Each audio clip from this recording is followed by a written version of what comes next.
Anda sedang mendengarkan suara profetis dari para nabi, hambanya John Patrice Vanggidai, Penatua Jemaat Future Life Community Kupang.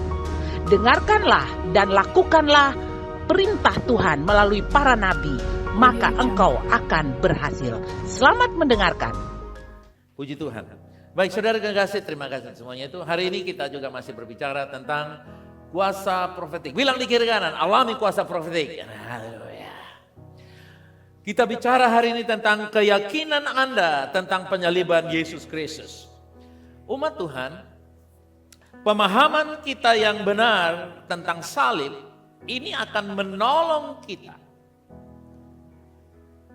Akan membuat kita bisa berhasil dalam perjalanan kekristenan kita.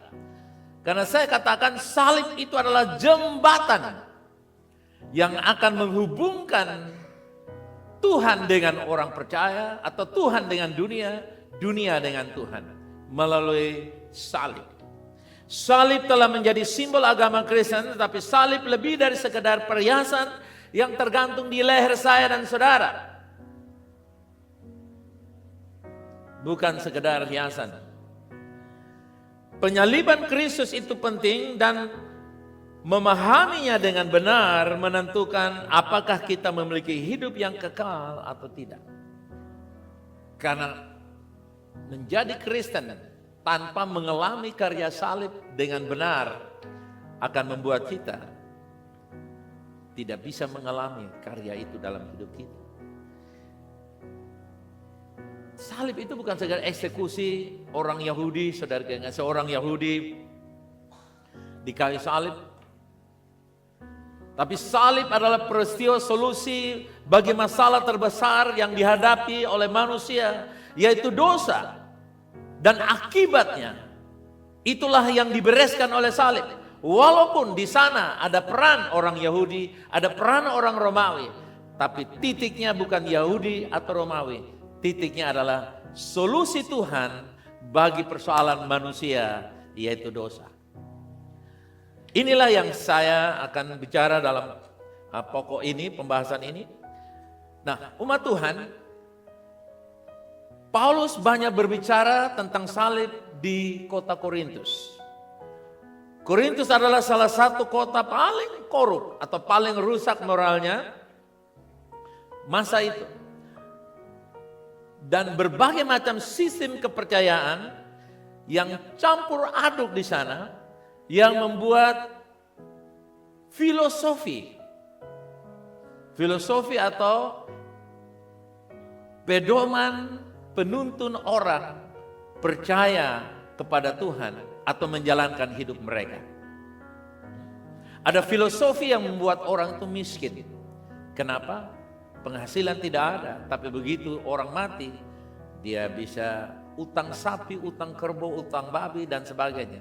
Hanya untuk kubur orang mati. Dan kalau tidak ada harta benda itu atau binatang itu, maka dia merasa gagal sebagai seorang yang ada di dalam keturunan itu. Dan akibatnya saudara kasih, mereka berhasil menguburkan orang mati dengan menumpuk utang yang begitu menggunung, melilit dari generasi, datang dicatat dalam buku utang keluarga saudara kasih. Dan ada budaya-budaya yang menjadi filosofi. Nah, di Korintus filosofi mereka banyak hal. Lalu Paulus datang dan dia bilang begini di 1 Korintus 2 ayat yang kedua, sebab aku memutuskan untuk tidak mengetahui apa-apa atau tidak mengetahui filsafat apa, prinsip apa yang kalian percaya, tapi aku datang yaitu mewartakan tentang Yesus yang disalibkan. Dia datang dengan membawa filosofi, yaitu aku datang membawa pemahamanku adalah Yesus yang disalibkan.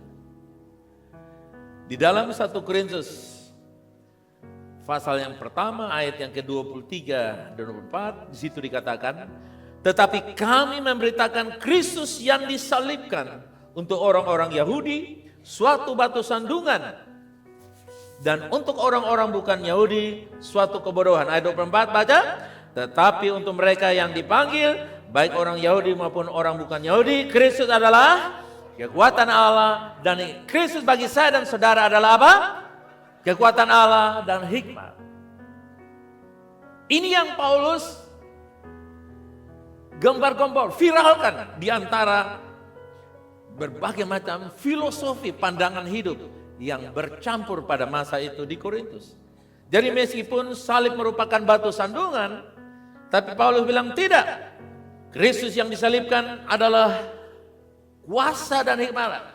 The crucified Christ is the wisdom of God and the power of life. Paulus yakin bahwa penyaliban itu adalah pokok bahasan yang penting. Sebagai orang beriman harus memahami terus menerus. Bukan satu kali, tapi apa saudara? Terus menerus apa yang terjadi ketika Yesus menderita, mati melalui proses penyaliban itu, yang akan membawa kita sepenuhnya mengalami keindahan di dalam perjalanan menuju Tuhan atau menyebut diri kita sebagai orang Kristen. Jadi penyaliban itu, saudara yang kasih, Paulus menulis bahwa penyaliban adalah rencana Allah. Meskipun orang Yahudi dan orang Romawi mereka berperan di dalam penyaliban Yesus, tapi sesungguhnya itu adalah satu-satunya rencana Allah yang Tuhan kerjakan sebagai penebusan dosa bagi umat manusia. 1 Petrus 1 ayat 19 sampai 21 dikatakan, melainkan dengan darah yang mahal, yaitu darah Kristus yang sama seperti darah anak domba yang tak bernoda dan tak bercacat. 20, ia telah dipilih sebelum dunia dijadikan. Dia dipilih sejak kapan saudara? Sebelum dunia dijadikan. Tetapi karena kamu, karena kita, ia harus menyatakan dirinya pada akhir zaman. Ayat 21, oleh dialah kamu percaya kepada Allah yang telah membangkitkan dia dari antara orang mati dan yang telah memuliakannya sehingga imanmu dan pengharapanmu tertuju kepada Allah. Iman kekristenan itu didrive dengan karya Kristus. Bukan karena tata cara atau filsafat dogma tertentu lalu kita menjadi kuat. Itu akan sirna. Godaan datang itu akan hilang, ludes. Tetapi Petrus menulis bahwa pengharapan dan iman kita tertuju kepada Kristus yang dipersiapkan Allah untuk mengeksekusi rencana keselamatan bagi manusia. Jadi ketika kita berbicara tentang darah Yesus yang mahal, yang telah tertumpah bagi kita, Petrus bilang begini, sebab ia telah dipilih sebelum dunia dijadikan. Kita bayangkan, dia dipilih, Kristus, rancangan Allah. Jadi ini adalah wujud nyata dari kuasa profetik. Sekali lagi, ini adalah wujud nyata dari kuasa profetik yang Tuhan kerjakan bagi kita melalui salib dan korban Kristus. Karena sebelum kita ada, rencana Tuhan sudah ada. Saudara bisa bayangkan, saudara beli mobil nanti rusak baru tanya orang Jepang, telepon ke Jepang, Pak, ini remnya belum, cirinya gimana? Enggak seperti itu. Sudah ada buku petunjuknya, ketika saudara beli barang, saudara buku petunjuknya. Solusinya kalau macet ini, solusinya kalau rusak ini. Gantinya spare partnya nomor ini terkonek. Secara logika manusia aja punya perencanaan yang matang, bukan? Anda tidak akan membeli barang tanpa ada petunjuk, referensi. Betul toh? Tuhan punya rancangan sebelum saya dan saudara ada. Tuhan sudah siapkan solusinya. Jadi sebelum anakmu kuliah, Tuhan sudah siapkan kursi untuk dia kuliah. Sebelum anakmu bekerja, Tuhan siapkan pekerjaan. Sebelum anakmu menikah, Tuhan sudah siapkan jodoh. Sebelum saudara sakit, kesembuhan sudah tersedia. Sebelum saudara jatuh, sudah ada tangan yang menopang. Sebelum saudara kecewa, sudah ada penghiburan yang berlimpah. Amen. Jadi saudara lihat ini, kuasa profetik Tuhan, itu telah Tuhan operasikan melalui Kristus dalam proses penderitaan, salibnya. Bahkan Paulus tulis dalam Efesus 4 dan 5, itu luar biasa.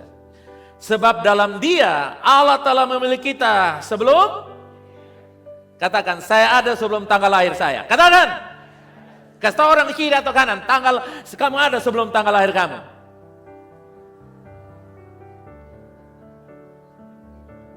Apa pesan kita dapat dari sini?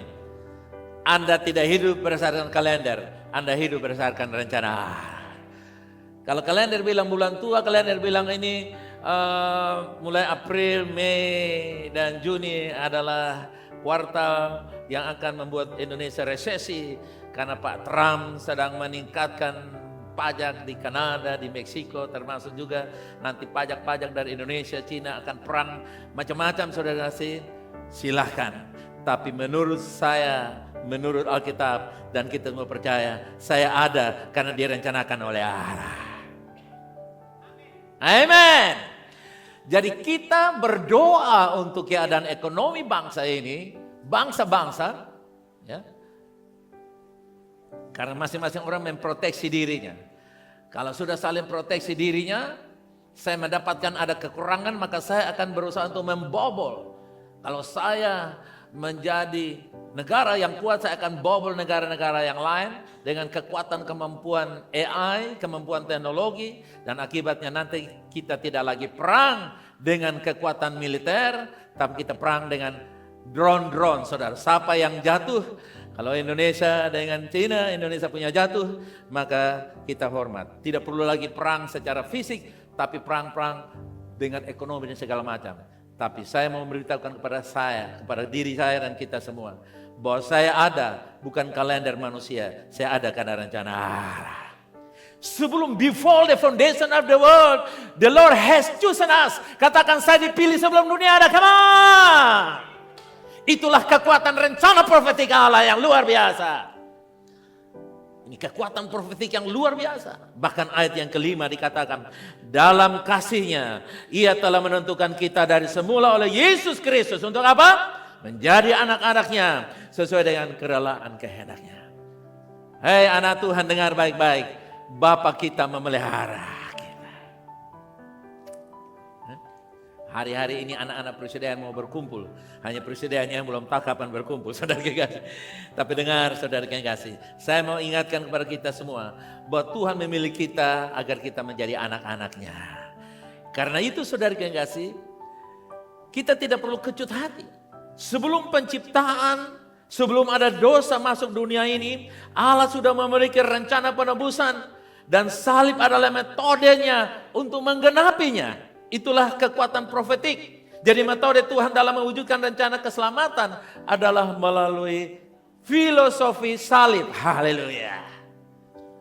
Itu yang Paulus bilang, aku tidak mau tahu apa yang kamu percaya, tapi saya datang dengan salib Kristus. Bukan salib Kristus, tapi Kristus yang tersalib. Haleluya. Kalau salib Kristus adalah sebuah kayu, tapi Kristus yang tersalib adalah rencana Allah yang Tuhan pakai.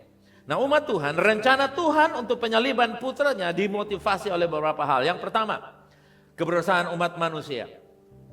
Kita tahu bahwa semua manusia telah berdosa dan apa saudara? Hilang kemuliaan.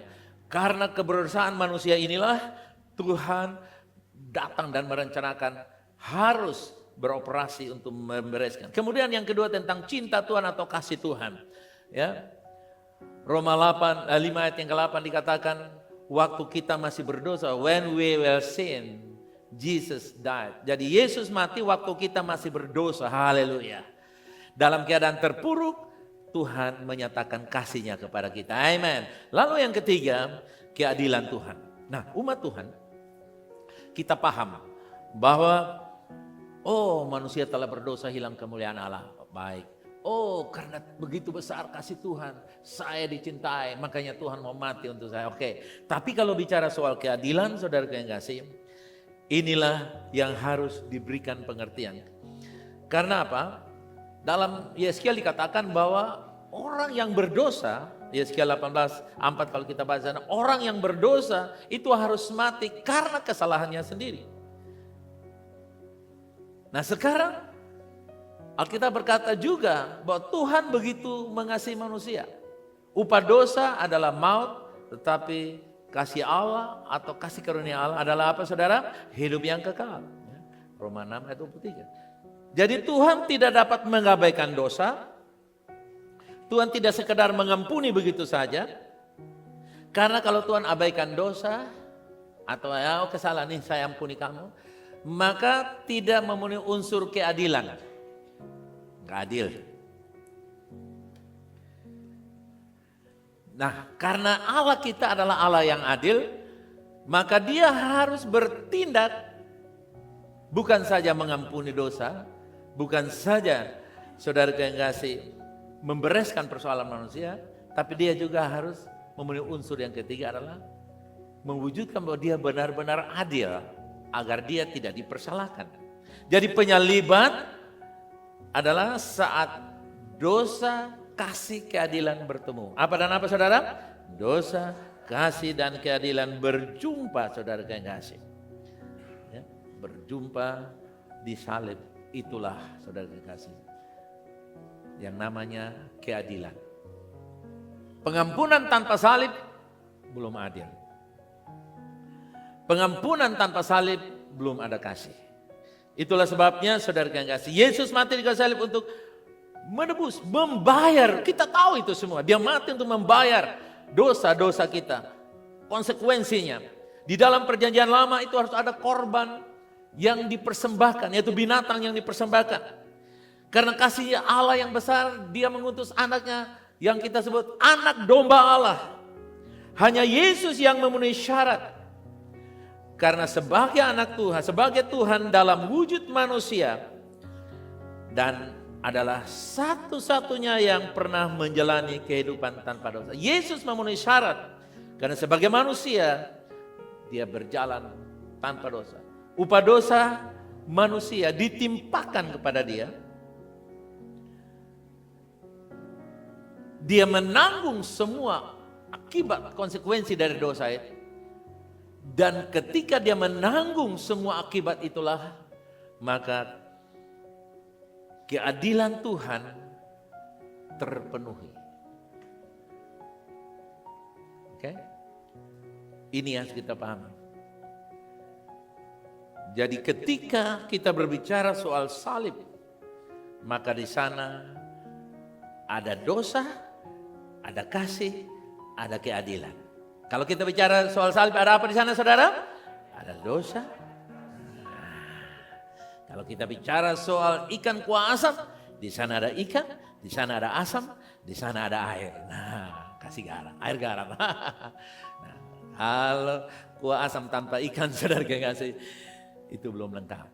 Jadi saudara lihat, bukan saja dosa-dosa yang digambar-gambarkan, bukan saja kasih Allah yang digambar, tapi harus ada keadilan. Tiga unsur ini, dosa, kasih, dan keadilan ini menyatu di dalam salib, membuat saya dan saudara menikmati kuasa profetik yang sebelum dunia ini ada, Tuhan sudah rencanakan. Amen.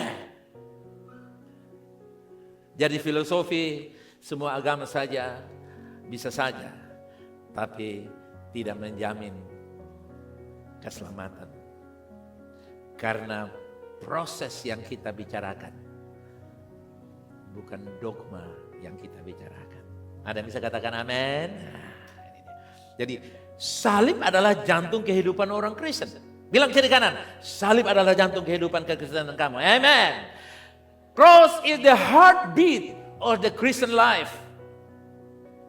Salib bukan sekedar kayu, palang, tapi salib menjadi jantung, the heartbeat atau kehidupan orang Kristen. Penyaliban adalah tindakan profetik ilahi, divine prophetic yang menyelamatkan kita, umat manusia. Kita, umat manusia yang belum termasuk dengan kita yang percaya. Hanya darah Yesus yang dapat membersihkan kita dari dosa dan menambahkan manusia dengan Allah. Meskipun orang-orang Yahudi dan Romawi memandang penyaliban sebagai hukuman mati terhadap seorang penjahat, Allah melihatnya sebagai pengorbanan penebusan yang sempurna yang memungkinkan dia untuk menamaikan umat manusia dengan dirinya. Haleluya. Mereka dengan enak berteriak, siapa yang kamu bebaskan? Pilatus bilang, siapa? Mereka bilang, oh, lepaskan Barabas, salibkan Yesus. Mereka hanya berpikir soal kejahatan. Oh, ini yang disalibkan adalah penjahat, kriminal. Tapi mereka tidak pernah tahu bahwa sebelum dunia ini ada, Tuhan sudah punya rencana penyaliban Yesus. Haleluya.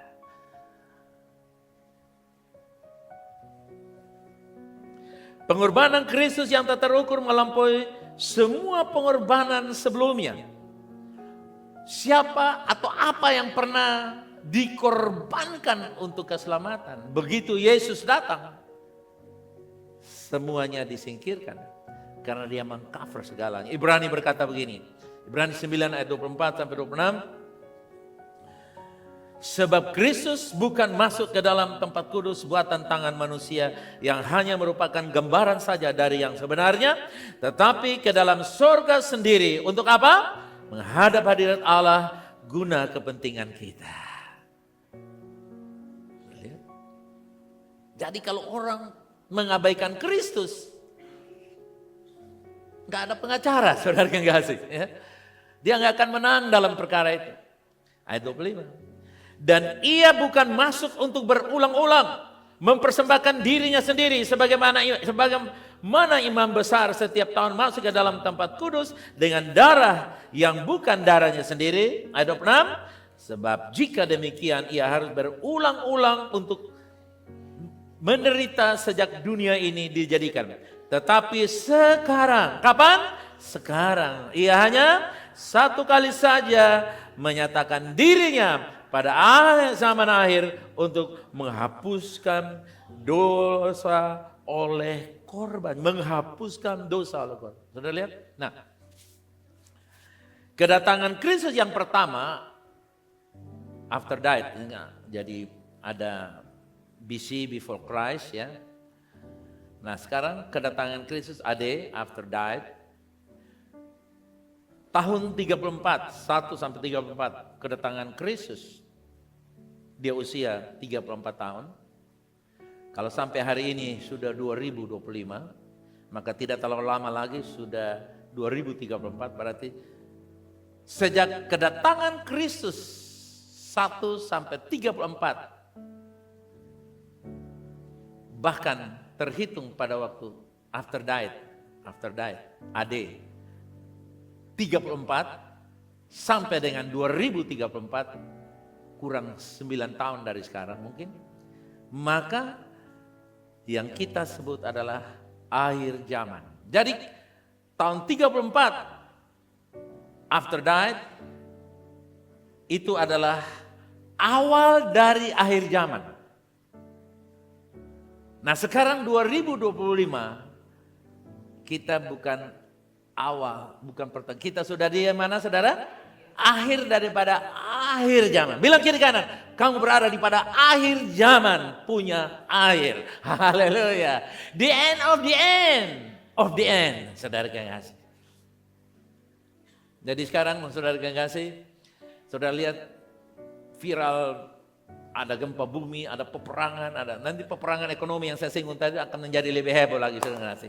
Tapi saya percaya bahwa rencana Allah tidak dapat dibatasi. Haleluya. Karena ada perang sana sini, ada gempa bumi. Tidak. Saudara lihat, ini waktunya sudah, bilang kiri kanan, waktunya sudah singkat. Come on. Jangan kita terlena, saudara. Ini waktunya sudah singkat. Kayak tidak bisa memprediksi kapan. Tapi kalau dengan menghitung tahun, kita tidak tahu tanggal dan harinya. Tapi kalau lihat tahunnya dihitung aja saudara yang kasih. Karena Alkitab bilang kan Yesus 34 tahun. Dia hidup. Nah umat Tuhan, hukum yang ada di perjanjian lama. Bahwa imam itu harus masuk dengan membawa korban dari darah binatang. Bukan darah mereka sendiri. Tapi Alkitab berkata tadi pengorbanan Yesus dan pencurahan darahnya adalah suatu penggenapan profetik yang direncanakan Allah jauh sebelumnya. Kita tidak merayakan tradisi. kita mengalami kuasa profetik. Haleluya. Bisa bersama saya katakan seperti itu? Saya tidak merayakan tradisi, tapi saya sedang mengalami apa? Kuasa profetik. Jadi kalau kita bicara soal salib, itu bukan tradisi, tapi itu adalah kuasa profetik yang Tuhan ingin kerjakan dalam hidup saya dan saudara. Katakan amin. Nah, umat Tuhan, dosa begitu jahat sehingga Allah tidak dapat mengabaikannya, memaafkannya dengan berpikir rasionalisasikannya. Oh ya udahlah, kan manusia lemah, manusia bisa punya dosa karena Adam sudah salah, ya kita semua salah. Oke, masuk di akal, selesai. No, Tuhan tidak bisa berpikir sesimpel itu. Mereka yang meninggal pun, Yesus sementara mati 3 hari, dia berurusan dengan mereka yang meninggal, agar sejak Adam sampai pada saat itu, mereka boleh mendengar kabar baik. Amin. Dosa mengakibatkan Bapa Surgawi harus kehilangan putranya. Dengan sukarela dia mengutus putranya untuk datang sehingga kita dapat menerima proses pembenaran, penyelamatan. Ketika Yesus tergantung di kayu salib, kalau kita membaca di dalam Matius pasal 27, ayat-ayat ini dikatakan begini. Saudara masih ingat ketika Yesus tergantung, dia teriak, salah satu bilang apa? Bapakku, Bapakku, Allahku, Allahku, mengapa Engkau meninggalkan? Saudara lihat, Tuhan mengalami sebuah peristiwa yang sangat mengenaskan, menyedihkan. Karena sebuah peristiwa dosa yang membuat Tuhan terputus hubungan. Inilah yang dua akibat besar karena dosa. Yaitu manusia terpisah dari Allah. Selain manusia berada di bawah kutukan dan kebinasaan. Yang kedua, manusia aliens from God, asing dari Allah. Nah, ketika Yesus tergantung, dia menjadi asing. Mengapa? Allahku, Allahku, Engkau meninggalkan aku. Ketika dia merasa tertinggal, saat itulah saya dan saudara punya kesempatan diterima oleh Tuhan. Amin. Itulah sebabnya saudara yang kasih, saat Yesus tergantung di kayu salib dan dia menyerukannya, itu adalah sebuah penggenapan profetis yang Tuhan sudah siapkan jauh hari sebelumnya. Dia terpisah supaya umat manusia, termasuk saya dan saudara, boleh disatukan kembali. Amin. Penyaliban merupakan suatu peristiwa yang tidak dapat diulang sekali. Sekali lagi, penyaliban merupakan suatu peristiwa yang tidak dapat diulangi lagi sekali. Untuk selamanya. Karena sekali untuk selama-lamanya. Penyaliban berlaku untuk apa, saudara? Ya. Dirayakan boleh berkali-kali, saudara. Diingatkan. Ya. Tapi saya berdoa supaya kita mendapatkan pemahaman ini. Amin. Jadi kematian Kristus menebus dosa itu terjadi pada suatu momen dalam sejarah. Ya. Sekali lagi, penyaliban Yesus merupakan, saudaraku, proses penebusan dosa yang terjadi dalam satu sejarah. Dan di situ jumlah bayaran yang Tuhan berikan sekali untuk semua dosa umat manusia. Yang pernah ada, yang sedang ada, dan akan ada. Semuanya terbayar di kayu salib. Amen. Itu harganya sangat mahal. Dan hanya satu kali bayar. Karena itu jangan pernah menganggap enteng karya Kristus bagi saya dan saudara. Apalagi menukar dengan kepercayaan atau filosofi yang lain. Filosofi yang murahan. Banyak jalan ke Roma. Yes. Anda bisa ke Rotterdam, lalu ke Roma. Anda bisa ke Bali, lalu ke Roma. Tapi salib Anda tidak bisa abaikan. Amen. Nah, kematian Kristus yang menebus dosa itu terjadi pada satu hari, pada satu momen sejarah. Dan di situ bayaran mahal telah Yesus kerjakan agar Adam dan keturunannya boleh dikembalikan kepada posisi yang Tuhan tetapkan sejak semula. Keturunan Adam, katakan amin. Kristus tidak pernah harus menderita berulang-ulang lagi. Dia hanya satu kali. Jadi kematian Kristus menutupi segalanya. The death of Christ cover everything. Haleluya.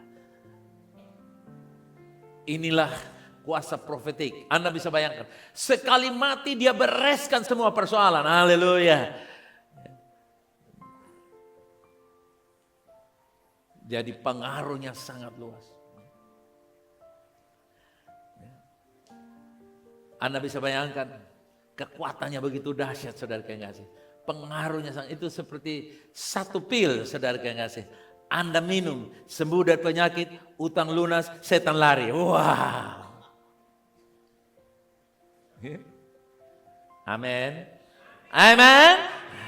Jadi saudara lihat itu pengaruhnya sangat sekali tapi punya power yang luar biasa.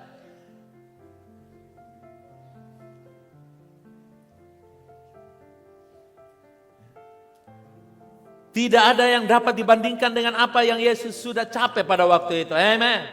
Apa yang dia dapatkan dan dia kerjakan di kayu salib, tidak ada hal yang dapat dibandingkan atau merendahkan karya itu. Manusia boleh merendahkan karya Kristus, tapi karya Kristus tidak akan pernah bisa direndahkan karena manusia merendahkannya. Penyaliban Kristus memungkinkan pengampunan bagi semua orang, termasuk orang percaya dan orang belum percaya. Ada pengampunan di sana, asal mereka membuka hatinya. Nah, kita tahu pada waktu tersalib itu ada 3 salib. Saudara masih ingat? Di tengah namanya siapa? Saudara? Oke, saudara. Yesus. Lalu di samping ada seorang penjahat yang mengomel, saudara yang kasih. Tapi di sebelah, saudara masih ingat? Dalam Lukas dia bilang begini. Lukas 23 kalau kita baca. Yesus ada di tengah-tengah salib itu. Lalu sebelah bilang, kalau anak Allah lu tolong dirimu sendiri. Tapi yang sebelah bilang apa? Yesus, ingatlah aku. Saudara yang kasih. Apa jawab Yesus? Jangankan nanti, hari ini saja engkau sudah bersama-sama dengan aku di Firdaus. Saudara lihat, karya salib begitu berkuasa sampai orang di sampingnya hanya bilang ingat saja. Dia sudah mengalami kuasa yang luar biasa. Apalagi saya dan saudara yang percaya setiap saat dan setiap detik. Kuasa itu terlalu dahsyat. Amin. Nah umat Tuhan, apa respon kita kepada karya Kristus? Kematian Kristus mengcover segalanya. Semua yang sudah dia kerjakan. Semua yang saya perlukan. Semua yang saya alami. Semua yang akan saya alami. Semua yang kita perlukan. Semua yang kita alami. Semua yang akan kita alami. Dengar baik-baik. Kalau semuanya itu sudah tercover di dalam penyaliban Yesus Kristus, maka hendaknya respon kita sangat menentukan. Bilang kiri kanan, respon kamu sangat menentukan. Amen. Saudara pengasih, bagaimana pemahaman yang lebih mendalam tentang apa yang terjadi di kayu salib itu mempengaruhi penghargaan kita terhadap keselamatan. Yaitu keselamatan yang kita terima adalah hasil pengorbanan Yesus. Itu tidak bisa ditanya. Coba katakan, keselamatan yang saya terima hasil pengorbanan Yesus. Come on. Itu yang harus mempengaruhi kita. Siang malam harus kita tegakkan dalam pikiran kita, tetapkan di hati kita bahwa saya selamat karena hasil karya Yesus. Bukan karena hasil pengabdian saya karena seorang beragama. No, saya diselamatkan karena karya Yesus. Amen. Yang kedua, pertimbangkanlah pandangan Tuhan tentang dosa dan biaya atau harga yang Dia bayar untuk penebusan kita. Coba kita renungkan. Maka apa yang kita lakukan? Yaitu kita mengakui bahwa Tuhan telah membayar harga yang sangat mahal. Yaitu korban Kristus yang menyediakan segala yang saya perlukan. Katakan, korban Yesus menyediakan segala yang saya perlukan. Jadi setiap kali kita menghadapi keadaan hidup ini, Anda ingat bahwa dalam korban Kristus semua yang saya perlukan tersedia. Amen. Berarti korban Kristus korban yang ajaib, bukan? Yang ketiga, bagaimana hal ini dapat mempengaruhi persepsi dan toleransi kita terhadap dosa dalam hidup kita? Hidup dalam kesucian adalah suatu gaya hidup yang harus kita tampilkan karena kita telah menerima penebusan dosa, yaitu kemampuan untuk hidup suci. Haleluya. Jadi yang ketiga, respon saya, respon kita, respon orang percaya yang benar kepada salib Kristus, yaitu Kristus yang tersalib memberikan kemampuan kepada saya untuk hidup suci. Haleluya. Saya tidak hidup suci karena melakukan aturan-aturan tertentu. Saya hidup suci karena Kristus mengerjakannya bagi saya dan saudara. Inilah 3 pandangan tentang salib yang akan membuat kita terus berjalan dalam rencana Allah. Nah, itu berarti yang pertama, bahwa keselamatan berasal dari pengorbanan Kristus. Ada yang bisa katakan amin? Yang kedua, nomor 2, semua yang saya perlukan ada dalam korban Kristus. Yang kedua bilang apa? Bisa suara yang keras? Semua yang saya perlukan ada. Kebutuhan masa depan kamu ada di mana? Kebutuhan kesehatan saudara ada di mana? Kebutuhan keuangan saudara ada di mana? Kebutuhan rumah tanggamu ada di mana? Semuanya ada dalam korban Kristus. Aspeknya sangat luas.